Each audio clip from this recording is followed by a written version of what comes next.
Hi, guys. Welcome back to Girl Therapy. I'm your host, Nicole.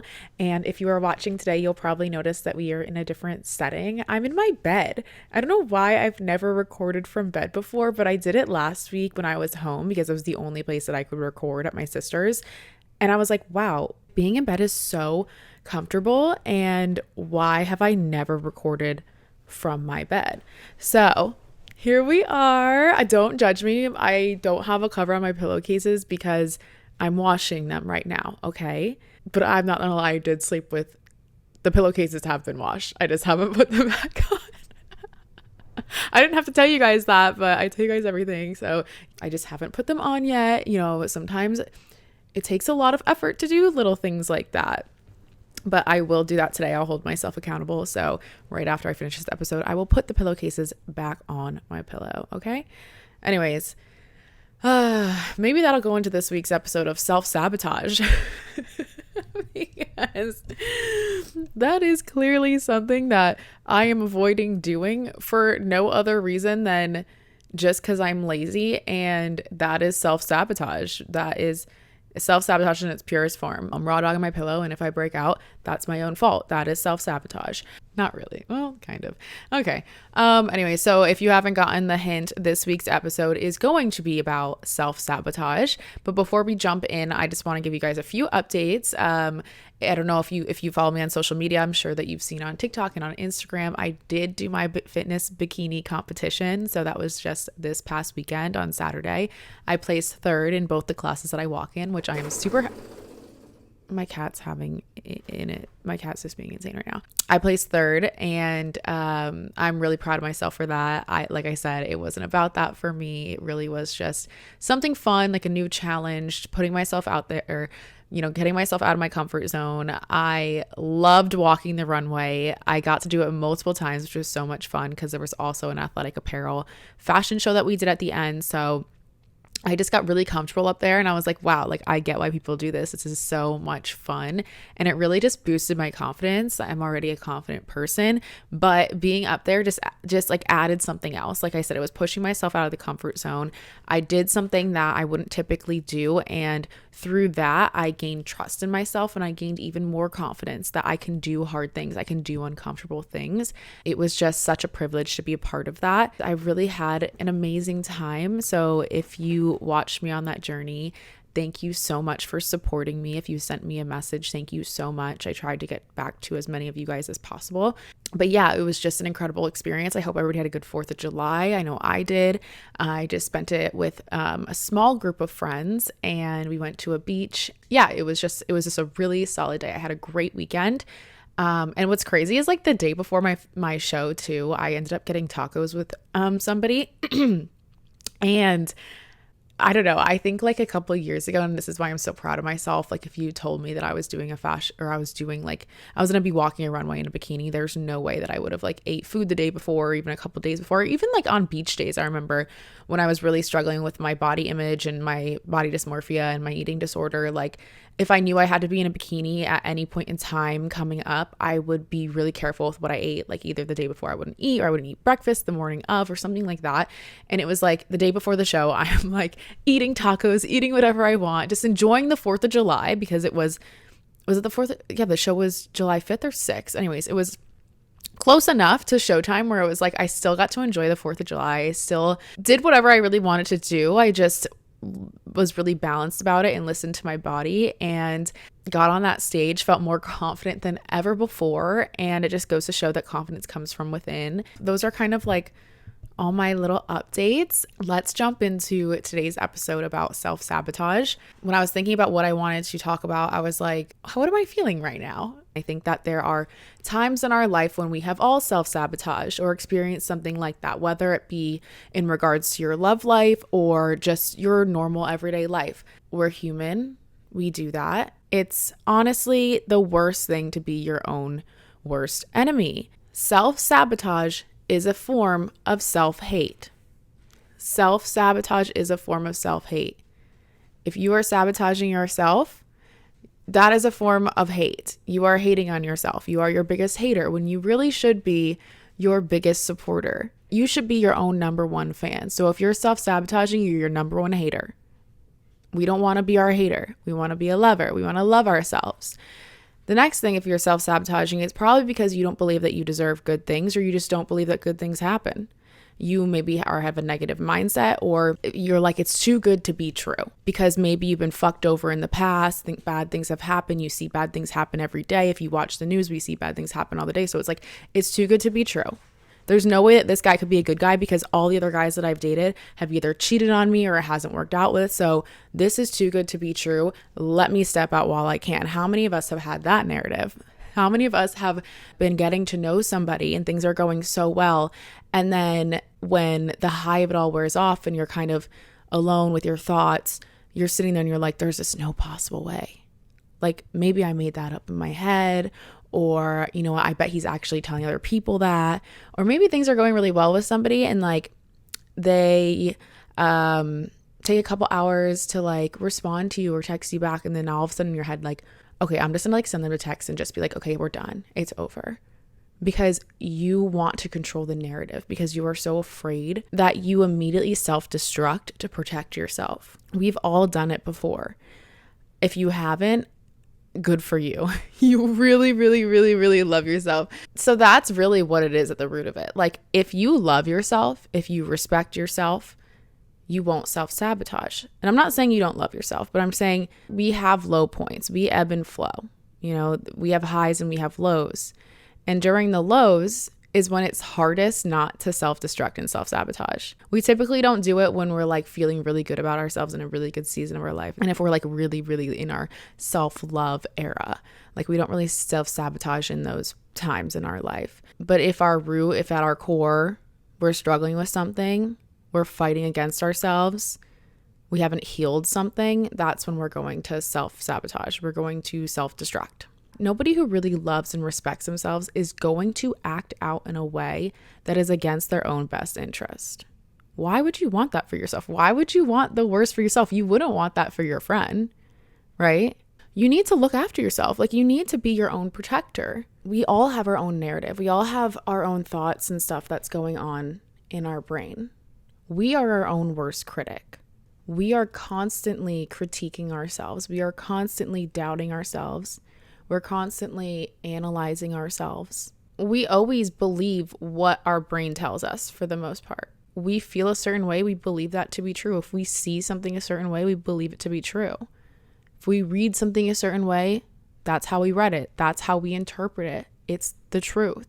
If we see ourselves, if we're like looking in the mirror and we're like telling ourselves, oh, you're bloated. Oh, you don't look good today. Oh, you look fat. Oh, this, that. You're going to believe it. We always believe what we tell ourselves. So if you're sitting there and you're telling yourself, I don't deserve these good things to happen for me, or you start telling yourself a narrative that's negative, you're going to believe it. And then that is going to become your reality. You're going to act out your thoughts. You're going to act in that manner. Like if you step into a room and you immediately tell yourself, everybody's looking at me, I don't belong here, I'm super uncomfortable. Like if I went to that bikini competition show and I was like, I don't belong here. You know, I'm not in this world. I don't do competitive bodybuilding. I don't do anything like that. I've never done a show like this before. If I had walked on that stage with that mindset of like, I don't belong here, everybody in that room would have felt that, and I would have felt that. I would have had zero confidence. No, I walked on that stage and I was like, I belong here. I worked really hard to get here. I work really hard every single day. I deserve to be here. I deserve to be here just as much as the next person. So let's backtrack. You're walking into a room and you're feeling like, I don't belong here. I don't measure up. I don't feel good about myself. Everybody here is so much smarter. Everybody here, you know, is more beautiful. They're more dressed up than me. I don't deserve a table here. I don't deserve a place here. Your inner environment that you've created within yourself is not matching your outer environment. You are destructing from the inside out. All those feelings that you have inside, you're going to project outwards into your outer environment. And if you're putting out that energy, that is how people around you are going to view you and see you. You can tell when somebody walks into a room and they're feeling insecure, they're feeling out of place. You can just see it. You can just feel it. But if somebody walks into a room and they look around, they're really confident, head held high, they're talking to people, they belong there. You immediately like, oh, they belong there. They know what they're doing. They know these people, whatever. Somebody walks in, their head's low. They're not talking to anybody. They're in the corner. They're off to the side. They're looking around. You're going to think they either don't want to be here, they're lost, they're confused, they've never been here before, or maybe they feel like they don't belong here. And you don't want people around you to feel that way about you, right? You belong wherever you think you belong. So you have to be careful with the environment that you're creating on the inside, because that's almost more important than the actual environment on the outside. Your inner environment is way more important and way more precious. I'm trying to think, like, let's say if you were like put in a room full of champions. You can't be telling yourself, I'm not a champion, I'm not a winner, I'm not this. Be put in that room and suddenly think you're a winner. You're probably going to feel worse about yourself because you're going to be surrounded by people who are winners and are actually winners. And if you're telling yourself you're a loser, you're going to believe that. You're going to be like, everybody's going to see through me. I know in my heart of hearts I'm a loser. I'm not truly a champion. But if you've told yourself, I am a champion, I'm a winner, I deserve to be in the room with these people, you will get to that room and you will feel like you fit in. And everybody will pick up on that energy and you'll be like, I'm a winner. I do deserve to be here. So I want you to remember that we are our most trusted critic. We are going to believe everything that we tell ourselves. This is how we start to not self-sabotage, halt the self-sabotage, is start telling yourself positive thoughts, positive affirmations. Genuinely believe these things about yourself. And you have to love yourself into it. You have to love yourself. You have to put time and energy into yourself so that you actually believe that these things that you are saying about yourself.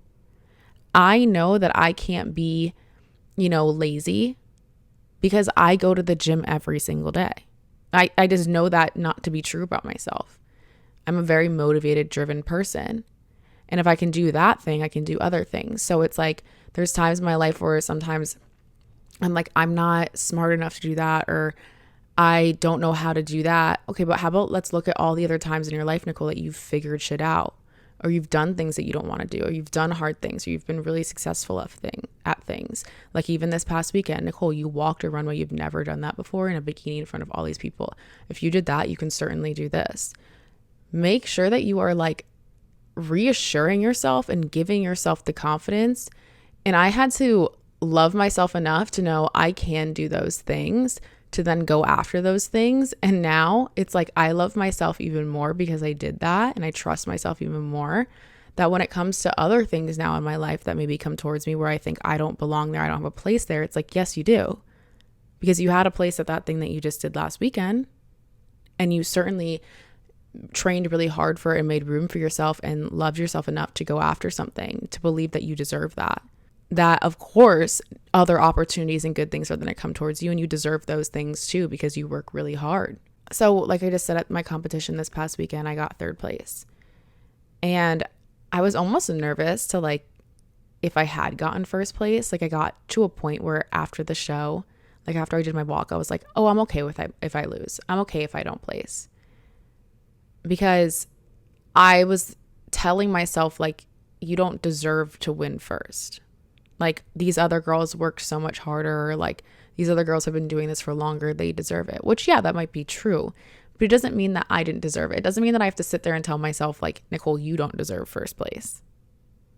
No, that wasn't very loving of me. That wasn't very encouraging of me. That wasn't me being my number one supporter.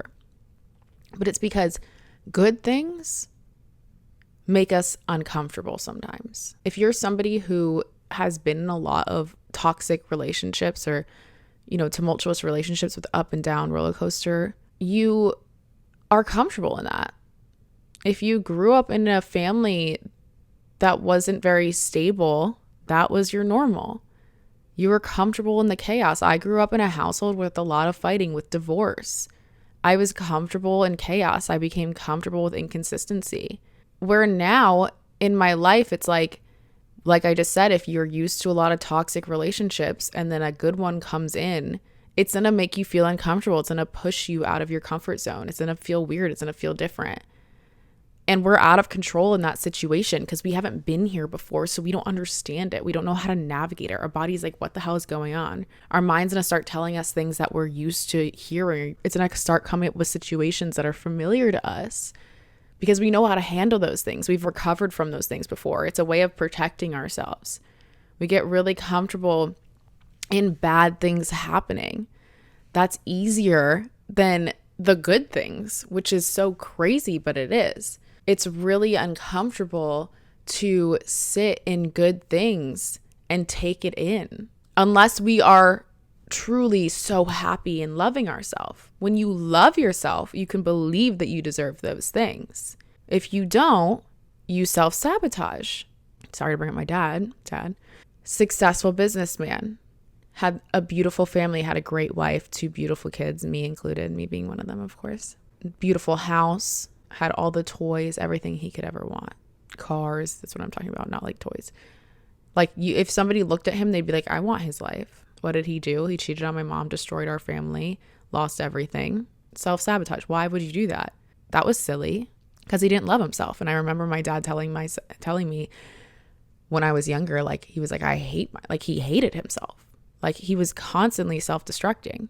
Deep down, did not believe that he deserved good things. He deserved a chaotic life. He deserved a family who left him. He deserved his family to kick him out. He deserved a wife who wanted to divorce him.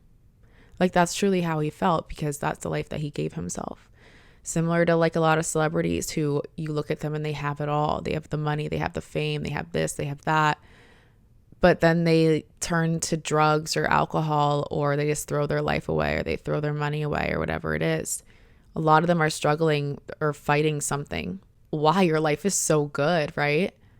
There's something deep down, there's something deep rooted that they are distracting themselves from, or they are giving themselves the treatment they believe they deserve. Like that quote, you receive the love you think you deserve. We're not comfortable in chaos anymore. We don't want to be comfortable in chaos. I think I remember listening to a podcast a while back that was like, because I used to listen to a lot of like murder stuff and watch like crime junkie stuff and crime documentaries and missing persons stuff. And it was like, why are you comfortable listening to that? And why are you comfortable listening to that and watching that before bed? Like, why is that what lulls you to sleep? And it's like, because you're comfortable in chaos. Like you're comfortable murder. Not like saying like I'm used to murder, but it's like, why is that making me fall asleep? Like, why is that my bedtime lullaby? Like what? That's weird. Like that should not be something that makes you comfortable. And ever since I stopped watching that stuff, because now it's like that stuff makes me really uncomfortable now, because like I wouldn't want that to happen. I don't want to watch those bad things happening. And I don't want that to be what I see before I go to bed. Like I don't want to get even more comfortable with it, if that makes sense. You really have to retrain your brain and relearn things. And like, just because I grew up in that sort of environment does not mean that I have to experience that environment for the rest of my life and create that environment for myself or want those things for myself. I don't want that. I want to have a really stable life. I want to have a beautiful family that I know I deserve, because I do deserve that, and you deserve that. You deserve all the good things that are coming towards you. You just have to be comfortable enough to take them in and trust yourself and love yourself enough to know that like I put the work in for that and I deserve that. And I'm a good person and I deserve to be in this room. I deserve to be around this people. I deserve to be in this beautiful apartment. I deserve to have my car. I deserve to have this platform. Whatever it is that you have to tell yourself you deserve all those things, because you do. We choose to self-sabotage like in new relationships and stuff that are good for us if we're used to toxic ones, because we want to be in control of the outcome. We want to be in control of the situation. Why do we keep repeating patterns? Because we know the outcome of it. It's like, you know what happens if you keep going back to your ex. He's probably going to disappoint you again. He's probably going to cheat on you again. You know these things to be true because he's done them before in the past, or she, whoever it is. It really just comes down to like liking control and wanting control. You have to be comfortable just letting things happen, letting things be, and not being in control of the outcome. I think entering a healthy relationship is really scary sometimes. It's like I have to accept the love from this person who is new to me and it is treating me right, and trust them. And then trust myself that I can be a good partner to this person, that I deserve this person's love and I deserve this person's kindness and trust as well. Two examples that I've had. In high school, I would constantly not study for exams because I was really afraid of failure. And I knew if I didn't study, I would probably fail. And then I could just blame it on not studying. I'd be like, oh, I failed because I didn't study, not because I'm not smart. Right? But it's like, it's okay to fail even if you did study. And I think getting comfortable with that is something that I've matured in life. It's like, that doesn't mean I'm a stupid person. One test doesn't define me. We're going to fail at things in life. I think just being okay with failure is huge. It's like, I love myself. I know that I am intelligent. If I study for a test, I will pass. But if I don't pass, that's okay. I tried, and then I'll just try again. Another example, I have a fear of rejection, or did. My fear of rejection is something that I've really worked on. And I don't know if you guys remember this. It was like Halloween, this past Halloween. I was talking to this guy, and he was going to this Halloween party that I thought that, okay, I was confused if he was going or not. He told me he was probably going. I ended up getting tickets to the same Halloween party. I was scared that he wouldn't want to go with me. So I assumed that he wasn't going, and I didn't text him even though I was like in his state going to the same party.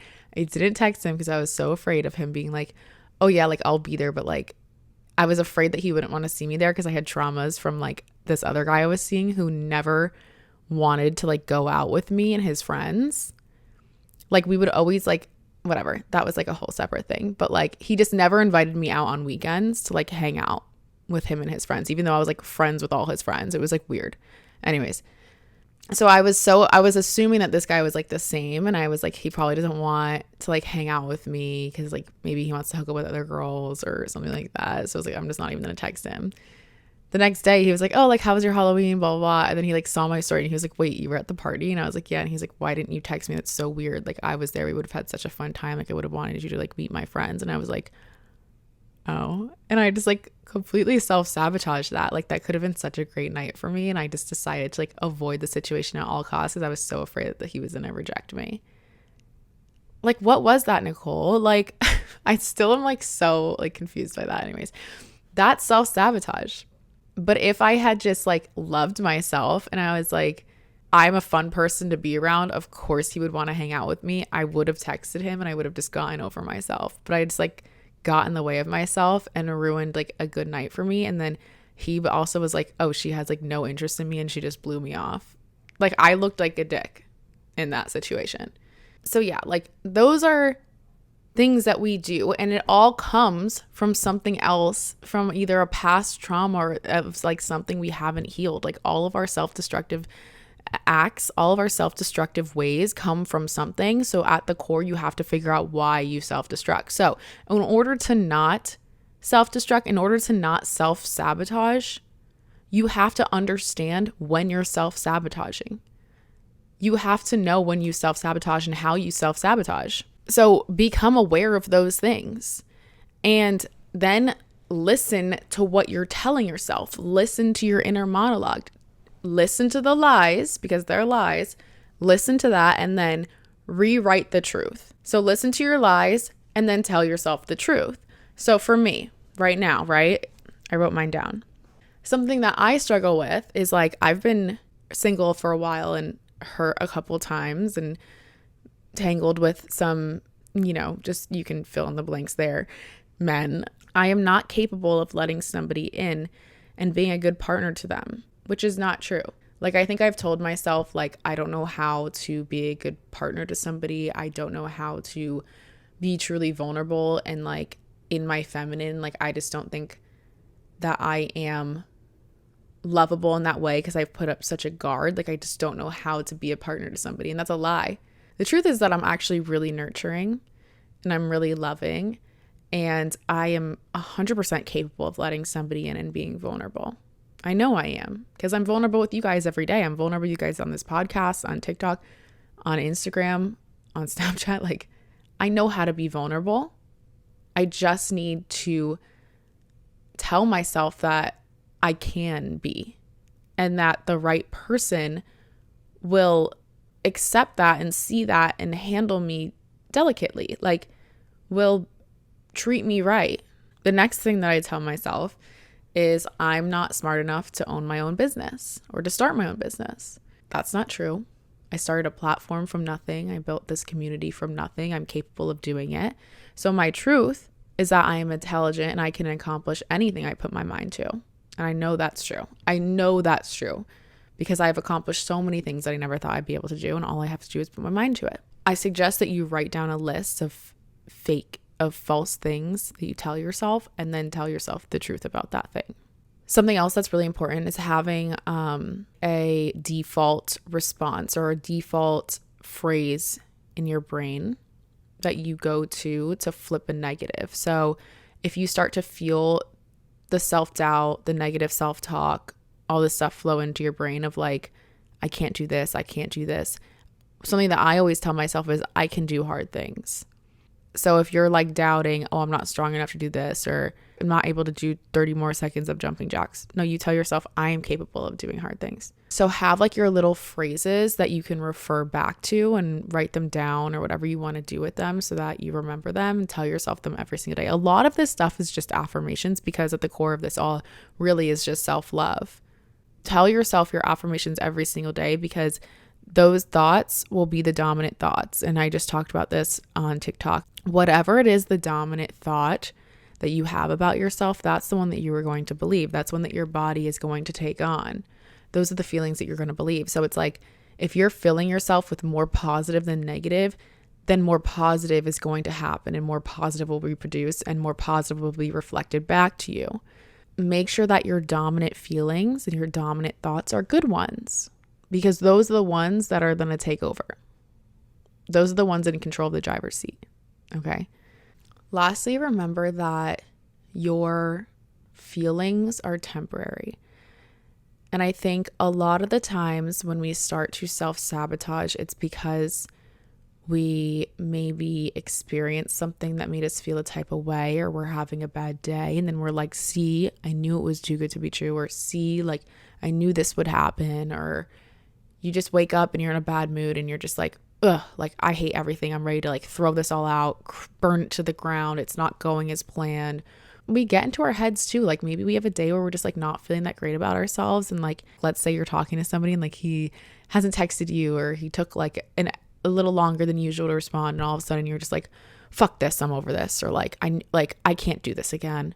And then he was just like, you know, on a phone call for too long or work was really busy or something. I don't know. Like we can really start to get into our own heads when we have like maybe a little bit too much downtime or you're not feeling great about yourself. In those times of doubt, in those times where you're like maybe thinking too much or reading into too many things, just remember that whatever you're feeling is temporary. You might not feel the same way in an hour or two. So maybe don't burn it to the ground. Maybe don't self-sabotage right then and there, because then in maybe a couple hours after that, you're going to be like, fuck, why did I do that? I didn't mean to do that. I acted on my emotions. I acted on my feelings and I shouldn't have because how I was feeling them was temporary and I don't feel that way now. Let's say when there are times where you want to self-sabotage, take a deep breath, say your affirmations, tell yourself your comfort phrase, love yourself, do something for yourself to love yourself. And then be like, let me just see how I feel in an hour. And then you check in with yourself. Let me just see how I feel in 2 hours. Check in with yourself. Don't be so quick to make rash decisions. Remember to serve yourself. Remember to serve the greater good. Remember to look out for yourself, to have your own best interest at heart. Take care of yourself. Take care of yourself as you would your best friend. I'm 100% sure you would not let your best friend, your sister, your mother, your father, anybody who you really, really love, act that way or do those things to hurt themselves, to self-harm. You don't want your friends and family to hurt themselves, to do stuff that's going to hurt them. You want to see them thrive. Don't you want to see yourself thrive? Be on your own team. You have one person in this world who's constantly on your side. It's you. You have one person that you have to stick with. It's you. You have to live with yourself. You have to live with your inner monologue. Make it a good place. Make it a good environment. Make it a healthy environment. Like, we wouldn't put ourselves in negative environments. I wouldn't put myself in rooms with people I don't enjoy. I don't want to put myself in my own room that I don't enjoy. I'm creating my own room. My head is my room. My head is my space. It should be my safe space. Imagine creating a space in your head that isn't even safe. It doesn't make any sense. Take care of yourself. You deserve it. Love yourself. I wish I could shake my camera right now and shake this mic. Love yourself. It is the only person that you can guarantee is going to love you for the rest of your life, and maybe your parents and your siblings and your blood, right? But like, you are the one person. Don't make your life harder. Be on your own side. Be your biggest supporter. Do not be your enemy. Nothing good is going to come from that. I promise you. I just had to preach there for a minute. I got really intense. I got closer to the camera. Okay. I think that's pretty much it for this week's episode. Thank you guys so much for joining me in my bed. It was really comfortable. Oh, I was leaning over a little bit when I got closer. My back started to hurt. I'm going to put my pillowcases on my pillow now. I love you guys so fucking much. I better not love you more than you love you, though. Like, never let it be that. Never let it be that. Make sure you're loving yourself. I love you, so you should love you. Do your homework. Make sure you're following me on here if you haven't already. What the hell? Follow me on here, YouTube. Follow me on Instagram, Nicole Doyon, Snapchat, Nicole Doyon, TikTok, Nicole_Doyon. If you listen to this episode, tag me, post it, repost it, share it, and make sure you leave me a review and 5 stars. We will talk soon. I hope you have an amazing week. See you next Tuesday on Girl Therapy. Bye.